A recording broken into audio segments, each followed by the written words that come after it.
우리 하나님 말씀 보겠습니다. 하나님 말씀 누가복음 4장 1절에서 13절까지 말씀입니다.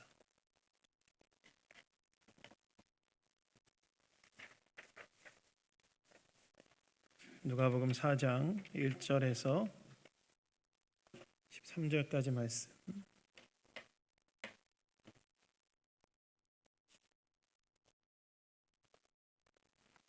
다시 하셨으면 저와 교독하도록 하겠습니다. 예수께서 성령의 충만함을 입어 요단강에서 돌아오사 광야에서 40일 동안 성령에게 이끌리시며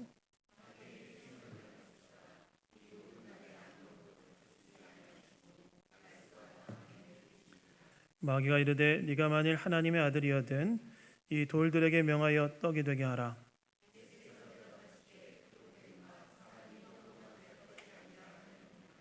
마귀가 또 예수를 이끌고 올라가서 순식간에 천하만국을 보이며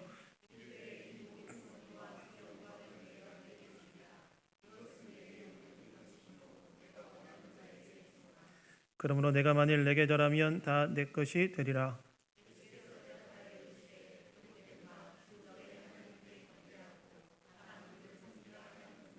또 이끌고 예루살렘으로 가서 성전 꼭대기에 세우고 이르되 네가 만일 하나님의 아들이거든 여기서 뛰어내리라.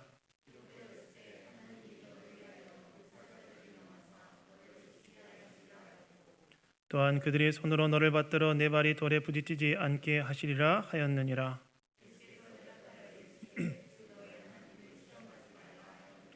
함께 하겠습니다. 마귀가 모든 시험을 다한 후에 얼마 동안 떠나니라. 아멘.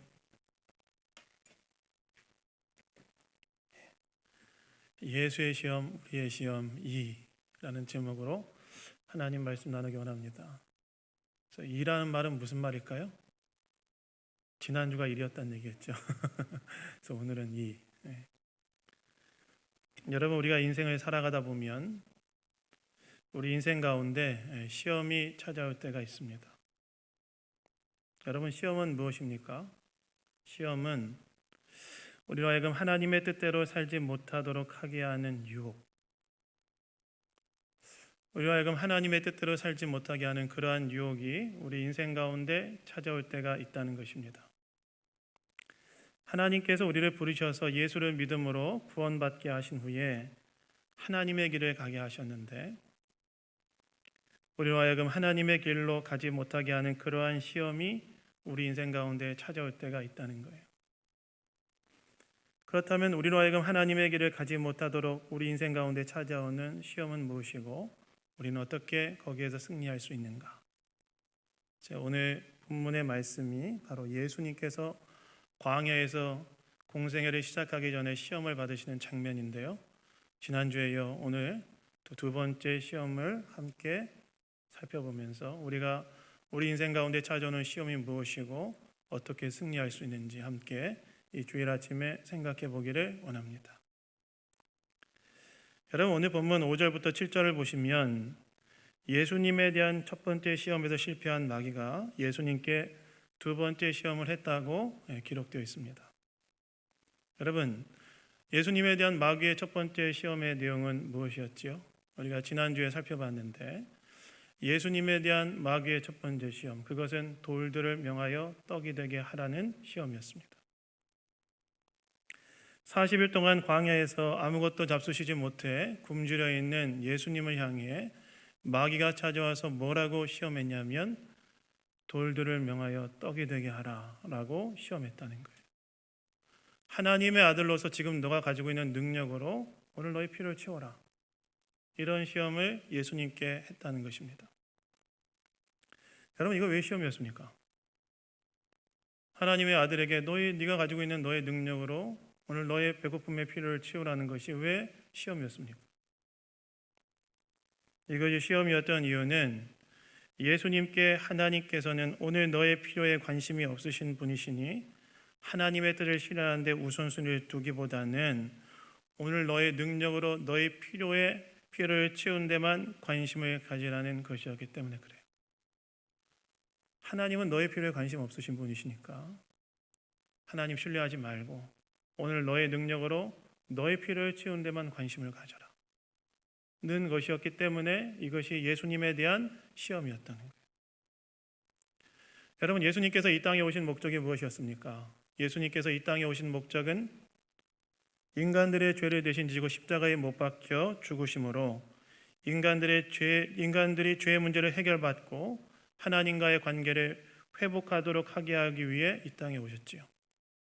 그런데 예수님께 거기에 우선순위를 두기보다는 오늘 너의 생존의 문제, 너의 능력으로 너의 필요를 채우는 데만 관심을 갖고 거기에만 집중하라고 했기 때문에 그것이 예수님에 대한 시험이었다는 거예요. 그러니까 하나님의 뜻, 하나님 너의 필요에 관심 없으니까 거기는 무시하고 오늘 너의 능력으로 너의 필요를 채우는 데만 관심을 기울여라. 그것이 바로 예수님에 대한 마귀의 첫 번째 시험이었다는 거예요. 그래서 여러분, 예수님께서 지난주 본문에서 예수님께서 이러한 마귀의 시험을 어떻게 이기셨다고 기록되어 있습니까? 예수님께서 신명기 말씀을 인용하시면서 마귀에 대해 이렇게 얘기하시죠. 뭐라고 얘기하십니까? 사람이 떡으로만 사는 것이 아니에요.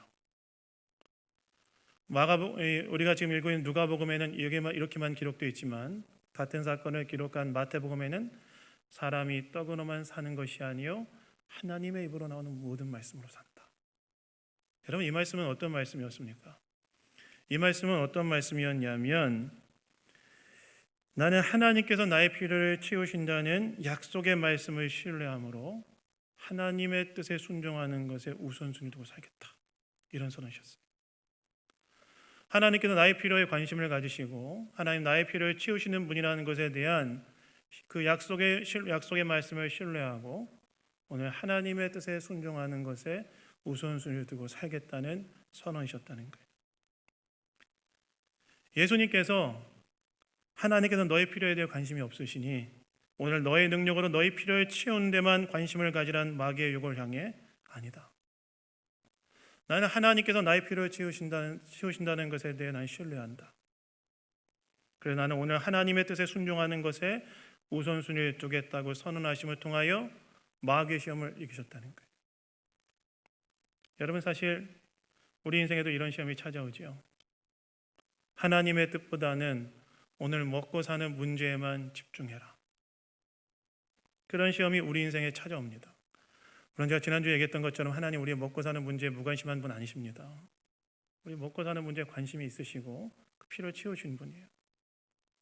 근데 때로 우리 인생 가운데 어떤 시험이 찾아오냐면 하나님은 오늘 너의 먹고 사는 문제에 관심이 없으니 오늘 너의 능력으로 너의 필요를 채우는 데만 집중해라 라는 시험이 우리 인생 가운데도 찾아온다는 거예요. 그때 우리는 어떻게 해야 되는가? 하나님께서 나의 필요를 채워주신 분이시다. 하나님의 약속의 말씀에 대한 신뢰로 오늘 그래서 하나님의 뜻에 순종하는 것에 우선을 두고 살겠다. 선포하심으로 이 시험을 이겨내는 거예요. 그때 우리는 무엇을 경험하게 됩니까? 지난주에 제가 나눴던 것처럼 먼저 그의 나라와 그의 일을 구하라. 그리하면 이 모든 것을 너에게 더하실 것이다. 하나님의 뜻에 순종하는 것에 우선순위를 두었을 때 우리의 필요를 채우시는 하나님의 은혜를 경험하게 된다는 거예요. 그래서 여러분, 하나님께서 나의 필요를 채우시는 분이심을 신뢰함으로 오늘 하나님의 뜻에 순종하는 데 우선순위를 주고 살아감심으로 우리 인생의 필요를 풍성하게 채워주시는 하나님의 은혜를 경험하는 저 여러분 되기를 주님의 이름으로 축원합니다. 그런데 여러분, 오늘 본문을 보시면 마귀가 이렇게 첫 번째 시험에서 실패하자 두 번째 시험을 예수님께 했다고 나와 있습니다. 마귀가 어떻게 예수님을 시험했다고 나옵니까? 5절부터 7절을 보시면 이렇게 나오죠. 우리 5절부터 7절은 다 같이 한번 읽어보도록 하겠습니다. 읽겠습니다. 시작. 마귀가 또 예수를 이끌고 올라가서 순식간에 천하만국을 보이며 이르되 이 모든 권위와 영광을 내가 내게 주리라. 이것은 내게 넘겨준 것이므로 내가 원하는 자에게 주노라. 그러므로 내가 만일 내게 절하면 다 내 것이 되리라. 마귀가 예수님께 두 번째 시험을 거는데 뭐라고 하냐면 예수님께 천하만국을 보여주면서 이 모든 나라들에 대한 권위와 영광은 내가 받은 것이고 내가 원하는 사람에게 줄 수 있으니까 나에게 절만하면 이거 다 주겠다. 천하 만국을 다스릴 수 있는 권한을 다 너에게 주겠다. 나에게 절만해라. 이런 시험을 했다는 거예요. 여러분, 여기에 몇 가지 질문이 있죠. 어떤 질문이 있습니까? 첫 번째는 마귀에게 정말 천하 만국을 자기 마음대로 할 수 있는 권위와 영광이 있는가 하는 질문입니다. 여러분, 마귀에게 천하 만국을 자기 마음대로 할 수 있는 권한과 영광이 있을까요? 그냥 간단하게 답을 말씀드리자면 없습니다. 욥기에 나와 있는 것처럼 마귀는 하나님의 주권 아래 허락된 범위 안에서만 자기의 권한을 발휘할 수 있는 제한된 권한을 가지고 있어요. 그러니까 지금 마귀가 자기에게 없는 거 가지고 허세를 부리고 있는 거죠. 그런데 이것이 중요한 질문이 아니라 여기에 더 본질적인 질문이 있어요. 어떤 질문입니까? 천하 만국을 너한테 줄 테니 나에게 절하라. 이것이 왜 예수님께 시험이 되냐는 거예요. 저는 사실 이 본문을 딱 이 마귀의 시험을 묵상하면서 이게 왜 시험이 될까? 그런 생각이 들었어요. 이거 금방 간파하고 이겨낼 수 있는 시험 아닐까 생각이 됐어요. 나에게 절하면 세상 영광을 다 누리겠다 하는 것이 왜 예수님께 시험거리가 되냐는 거예요. 여러분, 만약에 여러분도 이거 금방 이겨낼 수 있지 않겠습니까? 여러분도 만약에 누군가가 여러분에게 평생 써도 남을 돈을 줄 테니까 이제 하나님 섬기지 말고 마귀 섬기고 살자. 그럼 마귀 섬기시겠습니까? 자, 헷갈리시면 안 됩니다. 헷갈리시면 안 됩니다. 여기서 뭐 이상한 답변하시면 안 됩니다. 어느 날 누군가 와가지고 평생 써도 남을 돈 줄 테니까 이제 하나님 그만 섬기고 마귀 섬기고 살자. 그럼 여러분 마귀 섬기시겠습니까? 정말 진정으로 예수님을 믿는 사람들이라고 한다면 거부하겠죠. 저도 이것이 헷갈리시면 안 됩니다. 한 번 더. 이것이 왜 예수님을 향한 시험거리가 됐을까 하는 생각이 들었어요. 그러니까 여러분, 이 본문을 깊이 있게 보시면 이것이 왜 예수님께 시험이 되는지 알 수 있어요.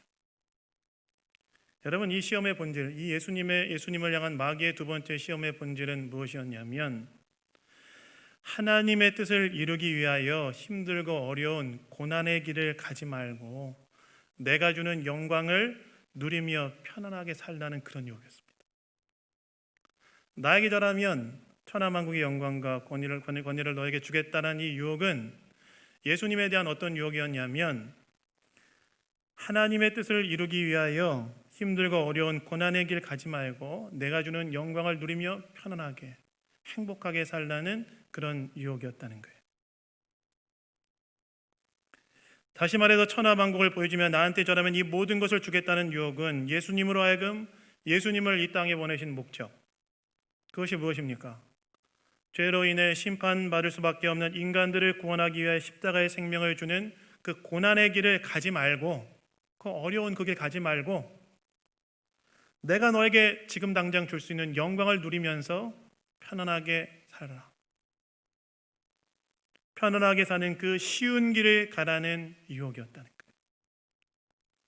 굳이 힘들게 십자가의 길, 고난의 길 가지 말고 내가 주는 영광을 누리며 사는 편안한 길, 쉬운 길을 가라는 유혹이 바로 마귀의 두 번째 예수님에 대한 시험이었다는 거예요. 여러분, 예수님께 십자가의 길은 어떤 길이었습니까? 예수님께 십자가의 길은 고난의 길이었죠. 실제로 여러분 십자가를 앞에 두신 예수님께서 겟세마네 동산에서 기도하실 때에 어떤 일이 일어났다고 성경은 기록되어 있죠. 십자가 앞에서 예수님 기도하실 때에 땀방울이 핏방울처럼 되었다고 성경은 이야기하고 있죠. 십자가를 앞에 둔 예수님이 그 십자가를 짐으로 인하여 얻게 되어지는 고통과 고뇌 때문에 겟세마네 동산에서 십자가를 앞에 두고 기도하실 때 어떻게 했다고 나와 있냐면 땀방울이 핏방울이 될 정도로 고뇌하셨다는 거예요. 여러분 왜 십자가를 앞에 두신 예수님께서 그렇게 땀이 핏방울이 될 정도로 괴로워하며 깊은 고뇌와 고통 속에서 기도했습니까? 물론 여러분 여기에는 1차적으로 예수님이 십자가의 짐으로 인해 얻게 되어지는 육체적 고통도 있었을 것입니다. 그래서 여러분 십자가의 고통에 대해서 제가 설교할 때 많이 얘기했지만 십자가는 여러분 과거의 로마 시대에 사람을 가장 극도로 고통에 몰아넣고 죽이는 형벌이 십자가형이었어요. 그래서 십자가에 못 박을 때 여러분 손바닥에 맞지 않고 어디 박는다고 그랬죠? 요 사이에 뼈가 지나가는 여기에 박죠. 왜냐하면 손바닥에 못을 박으면 몸무게 때문에 손이 찢어져서 사람이 금방 떨어지기 때문에 거기에 박지 않고 여기 뼈가 지나가는 여기에 박는데, 박으면 어떻게 될까요? 사람이 그 몸무게 때문에 이렇게 떨어지겠죠. 그러면 어떻게 되냐면 여기 밑에 있는 횡격막이 올라오면서 폐를 누르고, 그러면 숨쉬기가 어려우니까 사람이 어떻게 할까요? 이렇게 올리는 거예요. 살려고. 그럼 여기 있는 못으로 인하여 사람이 극도의 고통을 느끼는 거예요. 그러다가 너무 고통을 느끼다가 더 이상 견딜 수 없을 때 또 내리는 거예요. 그러면은 횡격막에 또 올라가면서 폐를 또 짓누르면서 숨을 못 쉬니까 이걸 반복하면서 죽는 형벌이 십자가 형벌이었습니다.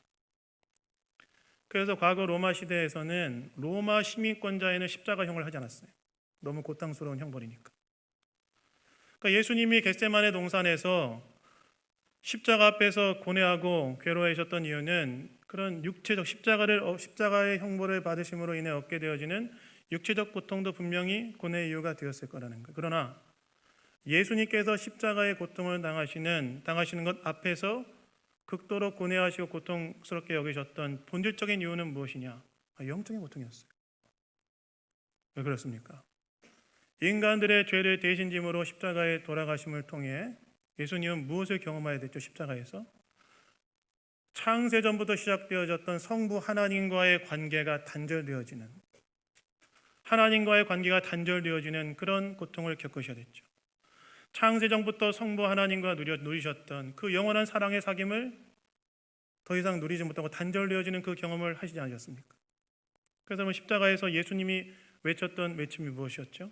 엘리 엘리 라마 사박다니, 나의 하나님 어찌하여 나를 버리셨습니까? 이거 외치지 않으셨습니까? 그러니까 예수님께서 십자가에 앞에서 받으시는 고통은 무엇이었냐면 육체적 고통도 있었지만 더 본질적인 고통은 영적인 고통이었다는 거예요. 십자가의 길은 예수님께 있어서 육체적 영적인 고통을 겪어야 되는 고난의 길이었다는 것입니다. 그런데 지금 마귀가 뭐라는 거예요? 마귀가 예수님께 와서 뭐라고 하냐면 그 길 가지 말라는 거예요. 그 길 가지 마라. 하나님께서 예수님을 이 땅에 보내신 목적인 십자가의 고난의 길을 가지 말고 내가 너에게 주는 영광을 누리며 사는 편안한 길, 쉬운 길 가라. 하나님께서 너에게 하나님의 뜻인 그 십자가의 길, 고난의 길 가지 말고 오늘 내가 너한테 영광을 줄 테니까 그것을 누리며 사는 쉬운 길, 편안한 길 가라고 지금 유혹하고 있다는 거예요. 여러분, 이것이 얼마나 예수님께 유혹이 됐겠습니까? 여러분, 사람은 다 무엇을 원하고 무엇을 피하려 합니까? 사람은 다 누구나 다 평안을 원하고 고난을 피하고 싶죠. 아니세요? 사람은 다 평안을 원하고 고난을 피하고 싶습니다. 그래서 지금 예수님께 마귀가 괜히 하나님의 뜻에 순종한다고 고난의 길 가지 말고 내가 너에게 영광을 줄 테니 그것을 누리면서 평안하고 행복하게 살다가 천수를 누리는 그 길을 가라, 유혹하고 있다는 거예요. 얼마나 유혹이 되겠습니까? 그런데 오늘 보면 8절에 보시면 예수님께서 이러한 마귀의 유혹에 대해 어떻게 대응하셨다고 나와 있습니까? 우리 8절 다 같이 한번 읽어볼까요? 8절 읽겠습니다. 시작. 예수께서 이르시되 기록된 바 주 너희 하나님께 경배하고 다만 그를 섬기라 하였느니라. 마귀의 유혹에 대해 예수님께서 무엇이라고 말씀하시냐면 나는 네가 주는 영광, 네가 주는 평안, 네가 주는 안락을 얻겠다고 너에게 절하는 그런 길을 가지 않을 것이고 비록 고난이 있다 할지라도 하나님의 뜻에 순종하는 고난의 길, 순종의 길을 가겠다고 선언하심을 통하여 승리하신 거예요. 즉 예수님께서는 마귀가 주는 영광, 마귀가 주는 평안, 마귀가 주는 안락이 아니라 비록 고난이 있다 할지라도 고난이 있다 할지라도 하나님의 뜻에 순종하는 길을 선택하겠다라고 말씀하심으로 마귀의 유혹에 승리하셨다는 거예요. 여러분, 여기에서 우리는 이 땅을 살아가면서 우리가 경험하게 되는 또 하나의 유혹을 발견하게 됩니다. 어떤 유혹을 발견합니까? 하나님의 뜻에 순종함으로 고난받기보다는 하나님의 뜻을 외면하여 오늘 평안을 추구하며 살라는 유혹입니다. 어떤 유혹이라고요? 하나님의 뜻에 순종함으로 고난받기보다는 하나님의 뜻을 외면하며 오늘 평안을 추구하며 살라는 유혹이라는 거예요. 물론 여러분, 우리는 일부러 고난받을 필요 없습니다. 스스로를 일부러 못 살게 굴 필요는 없습니다. 그리고 우리 인생에 평안과 안락이 필요합니다. 저도 가끔 집에 들어가면 저희 두 아들이 만들어 놓은 전쟁터 같은 저희 집에서 평안과 안락이 있었으면 좋겠다 하는 생각이 들 때가 있습니다. 집에 들어가면 막 애들이 막 노느라고 그냥 그거 보면서 평안과 안락이 있으면 좋겠다 이런 생각이 듭니다. 평안과 안녕이 중요합니다. 맨날 인생의 풍파가 있으면 어떻게 됩니까? 그런데 문제는 무엇이에요? 문제는 무엇이냐면 평안과 안락이 하나님의 뜻보다 앞설 때가 문제가 된다는 거예요. 평안과 안락이 하나님의 뜻보다 앞설 때 그것이 문제가 된다는 것입니다. 하나님의 뜻을 따라 살아가다 보면 때로 고난도 있고 때로 희생도 있고 때로 손해도 있는데 그것보다 내 평안과 안락을 더 중요시 여길 때 그것이 문제가 된다는 것입니다. 평안과 안락이 중요하지만 그러나 그것이 하나님의 뜻보다 앞서서는 안 된다는 거예요. 오히려 신자는 비록 고난이 있다 할지라도 하나님의 뜻이라면 순종하며 따라가는 것이 바로 신자의 삶이라는 것입니다. 그런데 하나님의 뜻보다 지금의 평안과 안락을 유지하는 데만 관심이 있다면 그것이 바로 마귀의 시험이라는 거예요. 그래서 여러분, 오늘 저는 여러분들에게 한 가지 권면드리고 싶은 것이 있습니다. 나의 마음과 삶을 돌아보십시오. 나는 하나님의 뜻을 추구하며 그분의 뜻에 순종하기 위하여 오늘 나의 삶의 평안과 안락을 때로 포기할 수 있는가 한번 돌아봐야 돼요. 하나님의 뜻에 순종하기 위하여 오늘 나의 삶의 평안과 안락을 포기할 뿐만이 아니라 때로 고난의 자리까지 나아갈 수 있는지 돌아봐야 돼요. 희생과 헌신과 순종의 자리까지 나아갈 수 있는지 돌아봐야 된다는 거예요. 그것이 내 인생의 궁극적인 삶의 방향인지를 돌아보고 점검해야 한다는 것입니다. 여러분, 오늘날 우리 시대의 대표적인 정신이 무엇입니까? 오늘 저의 대표적인 정신, 여러분 혹시 욜로라는 단어를 들어보셨습니까? 욜로? 들어보셨어요? 여러분 다 경건하게 사셔서 그런 거 잘 못 들어보셨겠지만 요즘 그게 참 좀 됐습니다. 유행이 되긴 좀 됐습니다. 욜로는 무엇이죠? 한 번뿐인 인생이니 마음껏 즐겨라. 이게 바로 욜로의 대표적인 정신이죠. 물론 여러분, 우리는 하나님께서 창조하신 이 세상의 좋은 것들을 누릴 수 있습니다. 산과 바다와 하늘과 자연을 우리는 누릴 수 있어요. 저도 요즘은 날이 따뜻해져 가지고 점심을 먹고 탄동천을 한 바퀴 도는데요, 참 걷는데 참 좋습니다. 탄동천에 오리들도 이렇게 있고, 여러분 탄동천 오리 보신 적 있습니까? 오리들도 있고, 또 상쾌한 바람도 맞고 참 좋습니다. 우리가 하나님께서 우리에게 주신 좋은 것들을 누리는 것, 산과 바다와 하늘과 자연을 누리는 것 참 좋은 것입니다. 그러면서 세상을 창조하신 하나님을 기뻐하는 것 좋은 것입니다. 근데 문제는 뭐예요? 근데 여러분, 욜로라는 시대 정신에는 어떤 문제가 있어요? 거기에는 하나님의 뜻이라는 게 없어요. 그저 오늘을 즐기며 산다는 쾌락만 있을 뿐입니다. 한 번뿐인 인생, 평안과 안락을 추구하며 살아가자라는 것 밖에는 그게 없다는 거예요. 그런데 신자는 그것이 아니라는 거예요. 신자는 그것보다 더 높고 더 귀한 가치가 있다는 것이고, 그게 뭐냐? 하나님 뜻이라는 거예요. 그것을 위해 때로 우리는 오늘 나의 평안과 안락을 포기하고 고난을 받아들이며 순종의 길을 가는 것, 그것이 진짜 신자가 가야 할 길이라는 것입니다. 그래서 여러분, 오늘 한번 돌아보십시오. 오늘 저와 여러분의 마음과 삶을 한번 돌아보십시오. 우리는 나의 안락과 평안, 그것보다 하나님의 뜻이 더 중요한가? 때로 그 하나님의 뜻에 순종하기 위하여 오늘의 나의 삶의 안락과 평안을 때로 포기하고 고난의 길을 갈 수 있는가? 순종의 길을 갈 수 있는가? 한번 물어보십시오. 그리고 그 자리로 딱 돌아오는 것, 그것이 바로 하나님께서 저 여러분에게 원하시는 길이라는 것입니다. 근데 여러분, 정말 중요한 것이 있어요. 그 뭔지 아십니까? 그러한 주를 위한 고난 이후에 진짜 하나님 주시는 영광과 축복이 거기에 있다는 것입니다. 고난이 있을지라도 하나님께 순종하는 그 길에 진짜 영광이 있다는 거예요. 지금 하나님의 뜻을 외면하고 나의 삶의 안락과 평안을 추구하는 그 길에 진짜 영광이 있는 것이 아니라, 비록 고난이 있다 할지라도 하나님께 순종하는 그 길에 진짜 영광이 있다는 것입니다. 하나님의 뜻에 순종하는 그 길, 때로 고난이 있다 할지라도 하나님께 뜻에 순종하는 그 길에 고난을 통과하고 난 이후에 하나님 주시는 진정한 축복과 영광이 바로 그 자리에 있다는 것이에요. 여러분, 한번 아브라함을 생각해 보십시오.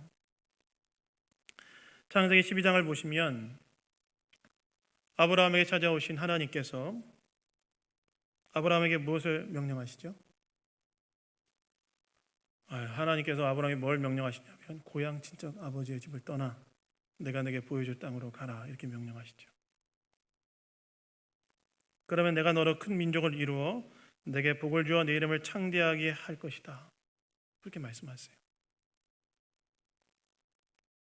여러분, 고향 친척 아버지의 집은 고대 사회에서 한 사람에게 안전한 보호처가 되는 곳이었습니다.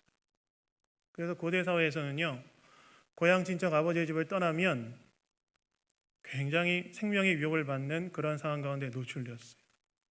그런데 하나님께서 뭐라고 하신가? 아브라함에게 고향 친척 아버지 집을 떠나라. 여러분, 이때 당시 아브라함의 나이가 몇 살이었죠? 이 당시 아브라함의 나이가 75살, 75살. 현실에 안주하고 싶은 나이였을 거예요. 고향 친척 아버지의 집에서 누릴 수 있는 것을 누리며 사는 것을 선택해도 누구도 뭐라고 하지 않을 나이였을 것입니다. 근데 아브라함이 어떻게 합니까? 하나님의 뜻에 순종해서 불투명한 미래를 향해 하나님의 뜻에 순종함으로 평안과 안전을 뒤로하고 떠납니다. 순종의 길을 가지요. 근데 결국 이 순종의 발걸음이 그를 어떻게 만듭니까? 하나님의 뜻에 순종하는 이 순종의 발걸음이 그를 어떻게 만들냐면 믿음의 조상, 열방의 축복의 통로로 그를 만들고, 그가 살았던 시대로부터 지금 4,000년이 지난 지금의 이 시간에도 저 여러분이 그를 생각하면서 묵상하게 만드는 그러한 복의 인물로 그를 만들어내지 않습니까? 무슨 말입니까? 고난이 있다 할지라도 하나님께 순종하는 길에 그 다음에 진정한 축복과 영광이 거기에 있다는 거예요. 즉, 신자는 쉬운 길을 선택하는 자가 아니라 신자는 하나님 앞에서 옳은 길을 선택하는 자가 바로 신자라는 거예요. 거기에 진짜 영광이 있다는 겁니다. 여러분, 제가 전에 어떤 목사님의 설교를 듣는데 그분은 지금도 인격적으로 목회적으로 한국교회에 굉장히 존경받는 그런 목사님이세요. 이전에 그분의 설교를 듣는데 그분이 설교 중에 이런 얘기를 하시더라고요. 자기가 젊었을 때 어떤 목사님의 설교를 들었는데 그 목사님이 설교 중에 뭐라고 얘기하냐면, 많은 얘기를 했지만 그냥 딱 한 문장의 생각이 마음에 남았는데, 그게 뭐였냐면 그분 이런 말씀을 하시더래요. 설교 중에 인생을 살다가 쉬운 길과 고난의 길 가운데 선택해야 되는 상황에 놓일 때 쉬운 길 말고 고난의 길을 선택해라. 그리고 뭐라고 그 다음에 단서를 붙이셨냐면 거기에 하나님의 섭리가 있다. 목사님이 그 젊었을 때 그 앞에 목사님 얼마나 많은 얘기했겠어요. 저도 여러분에게 얼마나 많은 얘기를 합니까? 얼마나 많은 얘기를 합니까? 근데 딴 거는 하나도 생각이 안 나고 딱 한 가지가 생각나는데, 쉬운 길과 고난의 길이 인생 가운데 선택이 될 때 쉬운 길과 고난의 길 중에서 고난의 길 선택해라. 거기에 하나님 섭리가 있다. 근데 이게 마음에 딱 새겨지더래요. 마음에 딱 새겨지더래요. 그래서 정말 인생의 중요한 선택의 상황이 오면 그때 그 말씀이 딱 생각이 나더래요. 그래서 그때마다 쉬운 길보다는 조금 어렵더라도 주님의 원하시는 고난의 길을 선택하자 했다고 합니다. 근데 정말 지금까지 살아오면서 그러한 고난의 길을 선택했을 때 하나님 주시는 섭리와 은혜를 경험했다고 고백하는 걸 제가 들었어요. 그분이 그러셨더라고요.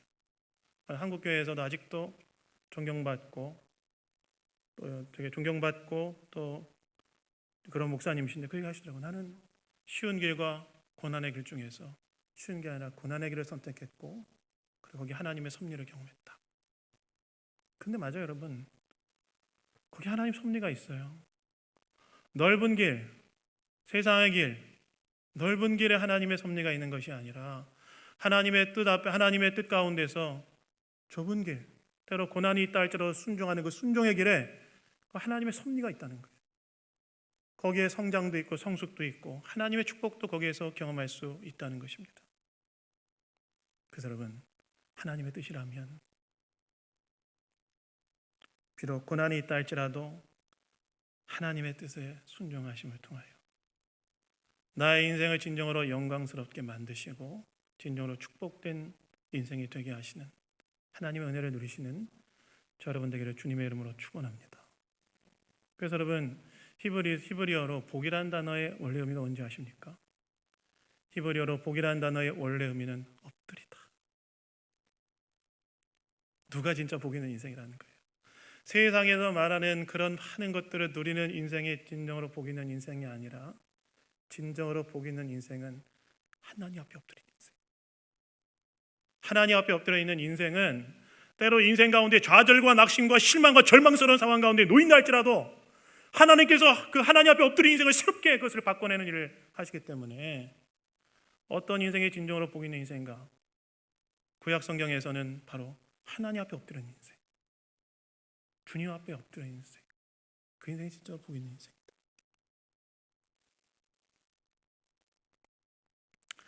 그래서 여러분, 주님은 그래서 여러분, 오늘의 평안의 안락보다는 고난이 있을지라도 주님의 뜻을 따르는 걸 선택하십시오.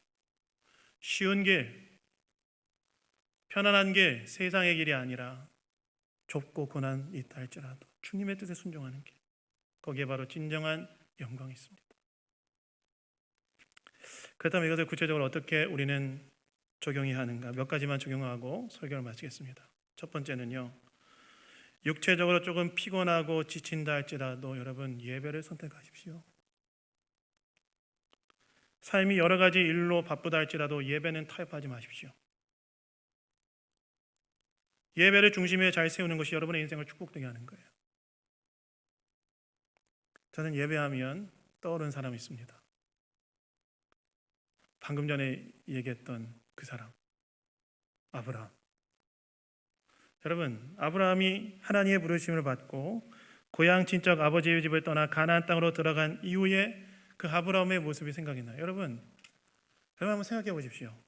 하나님께서 막 하나님에서 잘 살고 있는 아브라함을, 이런 표현이 불경스러울지 모르지만, 꼬드겨서 가나안 땅으로 가라. 가나안 땅으로 가면 여러분 뭐가 기대겠습니까? 하나님이 나한테 가나안 땅으로 갔으니까 그럼 뭘 우리는 기대할 수 있어요? 레드카펫은 안 깔린다 할지라도 최소한 자기에게 유리한 상황이 절개될 것이라는 것을 기대할 수 있지 않습니까? 여러분, 가나안 땅에 탁 들어간 아브라함이 경험한 건 뭐였어요? 아브라함이 경험한 뭐예요? 이미 그 땅을 차지한 사람이 너무 많은 거예요. 이미 가나안 땅은 그 땅을 차지한 사람이 너무나 많은 거예요. 그러니까 아브라함이 딱 그 땅에 들어가자마자 어떤 일이 발생합니까? 자기 자리를 못 잡는 거예요. 정처 없이 저 북쪽부터 남쪽까지 흘러내려갑니다. 흘러내려가는 순간에 그러나 아브라함이 포기하지 않은 게 한 가지가 있습니다. 아브라함이 가나안 땅에 들어가서 하나님의 약속을 받고 가나안 땅에 들어갔지만 이미 그 땅을 차지하고 점유하고 있는 사람들이 너무나 많기 때문에 자기 자리를 찾지 못하고 저 북쪽에서부터 남쪽 베델까지 흘러내려가는 그 순간에도 포기하지 않은 게 한 가지가 있었어요. 뭔지 아십니까? 제단을 쌓고 여호와 이름을 불렀던 것. 예배를 포기하지 않았어요. 내가 지금 이 자리에서 내 자리를 차지하지 못하고 정처 없이 방황하고 있지만 하나님이 나에게 주신 약속의 말씀은 반드시 성취될 것이라는 믿음 속에서 하나님 앞에 예배를 붙들고 서 있었다는 거예요. 그리고 그것이 바로 그의 인생 가운데 그의 인생이 나중에 그 땅을 하나님의 약속이 성취되어지고 하나님의 약속을 받는 중요한 자신 삶을 지켜내는 원천이 되었습니다. 그 예배를 지키십시오. 그래서 여러분 정말 피곤하다 지친다 하죠. 예배를 선택하십시오. 아무리 여러 가지 일로 바쁘다 할지라도 예배를 타협해서는 안 됩니다. 저는 청년들도 마찬가지로 생각합니다. 저도 청년의 때를 보냈지만 청년의 시기는 인생에서 지금의 자기 자리를 잡는 과정이라고 생각됩니다. 사회에 나와보니 내 자리를 찾기가 쉽지 않은 거예요. 그런데 그때 우리는 무엇을 우리의 삶의 중심에 딱 세워야 되는가? 예배를 딱 붙들고 있습니다. 예배를 딱 붙들고 하나님 앞에 엎드려 있을 때 하나님께서 그것을 축복 인생으로 바꿔내신다. 여러분 피곤하다 지친다 할지라도 내 인생의 진정한 축복이 되는 예배와 당장의 안락을 바꾸시겠습니까? 그래서 예배를 선택하십시오. 제가 오늘 좀 너무 무겁게 설교하죠. 그렇게 하십시오. 그래도 중요합니다. 또 하나는요, 목장을 선택하십시오. 여러분 목장은 정말 하나님의 축복의 통로입니다. 정말 하나님의 축복의 통로예요. 목장에서 찬양하고 말씀을 나누고 교제하고 기도하는 이 모든 것들이 하나님의 복이 부어지는 통로입니다. 거기에서 우리는 하나님의 임재를 누리고 거기에서 우리는 위로와 격려를 받으며 거기에서 우리는 어떻게 살아야 될지 삶의 도전을 받아요. 그래서 목장 모임을 하고 나오면 내 삶의 방향을 어느 방향으로 가늠해가야 될지 거기서 깨닫고 느끼게 됩니다. 처음에는 힘들어도 나가기 시작하면 거기에서 보시는 축복으로 인해 안 나갈 수가 없는 것입니다. 나가십시오. 조금 피곤해도 나가십시오. 여러분 예배도 중요하지만 나의 인생과 더불어 함께하는 공동체도 너무나 중요합니다.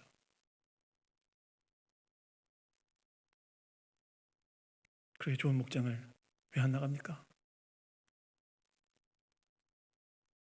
어색하고 쑥스러워서 안 나가십니까? 나가십시오.